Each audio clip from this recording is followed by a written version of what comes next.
Hello everyone. तो आज से हम लोग 3D मैक्स की क्लासेस शुरू करने वाले हैं। तो 3D मैक्स में काम करने से पहले हमें उसका यूज़र इंटरफेस का पता होना काफ़ी ज़रूरी है। तो जब आप 3D मैक्स को ओपन करते हो तो आपको कुछ इस तरीके का इंटरफेस देखने को मिलता है। तो जो वर्ज़न मैं यूज़ कर रहा हूँ वो 3D मैक्स 2020 है। तो इसमें सबसे इम्पोर्टेंट 4 से 5 जो चीज़ें हैं जिसके बारे में मैं आपको बताऊंगा। तो सबसे पहले ये सबसे ऊपर टॉप पे जो आता है इसको टाइटल बार बोलते हैं। उसके नीचे जो इम्पोर्टेंट चीज़ें हैं वो है एक मेनू बार है टाइटल बार के नीचे, जहाँ पे फाइल, एडिट, टूल, ग्रुप ये सब लिखा हुआ है। उसके नीचे जो बार है उसको टूल बार बोलते हैं। और जो ये मेन एरिया है बीच सेंटर का, जो 4 पार्ट्स में डिवाइड है, तो इन 4 पार्ट्स को हम व्यू पोर्ट्स बोलते हैं, जिस पे हम काम करते हैं। डिफरेंट व्यूज़ इन पे दिखाई देते हैं। उसके बाद जो ये राइट साइड पे है इसको हम कमांड पैनल बोलते हैं। तो जो भी हम कुछ ड्रॉ करते हैं या एडिट करते हैं वो हम इस कमांड पैनल के थ्रू यहाँ से टूल लेके वो सब करते हैं। उसके बाद ये जो बॉटम का पोर्शन आपको दिखाई दे रहा है, जहाँ पे ये आपको नंबर्स 0, 5, 10 ये सब दिखाई दे रहे हैं, इसको हम टाइमलाइन बोलते हैं। तो ये एनिमेशन के दौरान जो आपकी टाइमलाइन, जो एनिमेशन की सेटिंग्स रहती है, उसके टाइमिंग्स रहती है, उसको सेट करने के लिए यहाँ से हम टाइमलाइन का यूज़ करते हैं। तो टाइमलाइन के नीचे ये बॉटम राइट पे जो आपको ये ऑप्शंस दिखाई दे रहे हैं, तो इसको हम बोलते हैं नेविगेशन टूल बार। तो इसका भी हम धीरे धीरे से जब हम आगे की क्लासेस पे देखेंगे तो हम इन सब का यूज़ पढ़ेंगे। लेकिन सबसे पहले हम यहाँ पे आते हैं व्यू पोर्ट पे।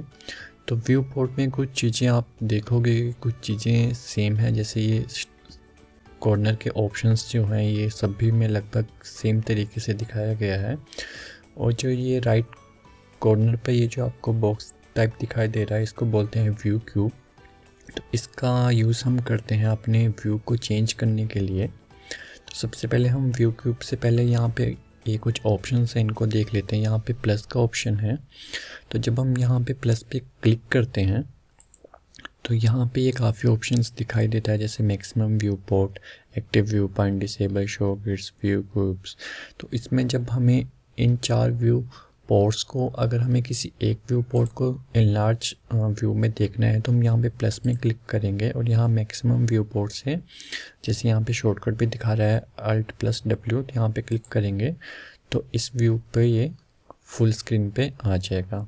हमें अगर वापस जाना है तो हम फिर से प्लस में करके या फिर रिस्टोर के लिए हम Alt+W को भी क्लिक कर सकते हैं, तो ये फिर से रिस्टोर हो जाएगा। उसके बाद नेक्स्ट जो ऑप्शन है ये पर्सपेक्टिव है, ये हमारा व्यू दिखा रहा है। तो ये सभी पे जो व्यूज़ होगा, जैसे ये टॉप, ये जो ऊपर वाला व्यू पोर्ट है यहाँ पे फ्रंट व्यू है, उसके लेफ़्ट वाले पे ये टॉप व्यू दिखाता है यहाँ पे, और यहाँ पे ये लेफ़्ट व्यू दिखाता है। तो बेटर अंडरस्टैंडिंग के लिए मैं पहले यहाँ पे कुछ बना के आपको दिखा देता हूँ। जैसे ये टी पॉट है, तो यहाँ पे ये फ्रंट व्यू दिखा रहा है इस वाले पोर्शन पे, यहाँ पे ये टॉप व्यू दिखा रहा है, यहाँ पे ये लेफ़्ट व्यू दिखा रहा है। उसके बाद ये जो है ये मोड दिखा रहा है, हमारा व्यू मोड हमें स्टैंडर्ड पे रखना है, क्वालिटी पे रखना है। उसके बाद यहाँ से आगे ये है हमें शेडिंग्स किस टाइप की रखनी है, शेडिंग रखनी है या सिंपल वाई फ्रेम पे हमें देखना है। तो ये सभी पे हम अपने अकॉर्डिंग इनकी सेटिंग्स यहाँ पे इन सभी ऑप्शन से कर सकते हैं। उसके बाद अगर व्यू पोर्ट के बाद अगर हमें इसे फुल पे रखना है तो हमें फुल पे आ जाएंगे। उसके बाद हम बात कर लेते हैं व्यू क्यूब की। तो यहाँ पे व्यू क्यूब पे जब हम क्लिक करके इसको रोटेट करते हैं तो ये इस तरीके से हमें व्यू दिखाता है। अभी जब हम अगर टॉप में क्लिक करेंगे तो ये टॉप व्यू दिखाएगा। यहाँ पे ये जो छोटा सा आइकन दिखाई दे रहा है इस पर हम क्लिक करेंगे तो ये व्यू पोर्ट जो है वो पर्सपेक्टिव व्यू पे इसका व्यू रिस्टोर कर देगा। तो यहाँ से हम जैसे यहाँ लेफ़्ट पे क्लिक करेंगे तो ये लेफ़्ट व्यू पे इसको मूव कर देगा। तो इस तरीके से हम अपने जो भी मॉडल बना रहे हैं उसका हम अगर व्यू चेंज करना है तो हम यहाँ पे व्यू क्यूब के ज़रिए या फिर यहाँ से भी डायरेक्ट चेंज कर सकते हैं। यहाँ पे इनके शॉर्टकट्स भी दिए गए हैं। टॉप के लिए हम T प्रेस कर सकते हैं, बॉटम के लिए B, फ्रंट के लिए F, लेफ़्ट के लिए L प्रेस कर सकते हैं। तो डायरेक्ट जैसे L प्रेस किया तो ये डायरेक्ट उस व्यू को शो करेगा। यहाँ से हम इसकी वाई फ्रेम को हटा के यहाँ पे इसके डिफ़ॉल्ट शेडिंग को ऑन कर देंगे। यहाँ से फिर से रिस्टोर, इस तरीके से हम ये रिस्टोर कर सकते हैं। यहाँ पे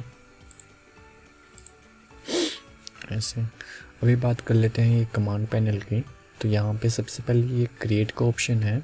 तो क्रिएट के ऑप्शन के अंडर यहाँ पे हमारे पास ये काफ़ी ज़्यादा ऑप्शंस हैं जो हम चीज़ें क्रिएट कर सकते हैं। फर्स्ट ऑप्शन है ज्योमेट्री। तो ज्योमेट्री में हम बॉक्स है, कौन है, स्फीयर, इन सभी चीज़ों को हम क्रिएट कर सकते हैं। उसके बाद यहाँ पे आता है शेप्स का। तो शेप्स में लाइन, सर्कल, आर्क, टेक्स्ट जो भी है, इन सभी को हम क्रिएट करने के लिए हमें यहाँ पे शेप्स में जाना पड़ेगा। उसके बाद अगर हमें लाइट्स क्रिएट करनी है, कैमरा क्रिएट करना है, तो ये सारा हम आगे की वीडियोस में देखेंगे। उसके बाद यहाँ पे नेक्स्ट है जैसे ये एडिट का। तो जो कुछ भी हमने अगर बनाया, अगर हमें उसे एडिट करना है, जैसे हम क्लिक करेंगे, हम यहाँ पे एडिट बार पे जाएंगे तो उसके एडिटिंग के जो भी मॉडिफिकेशन के जो भी ऑप्शंस होंगे वो यहाँ पे एडिट बार में जाके शो करता है।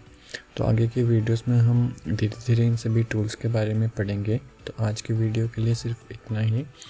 3D Max पे और वीडियोस देखने के लिए चैनल को सब्सक्राइब कीजिए एंड वीडियो को लाइक एंड शेयर कीजिए। Thank you so much.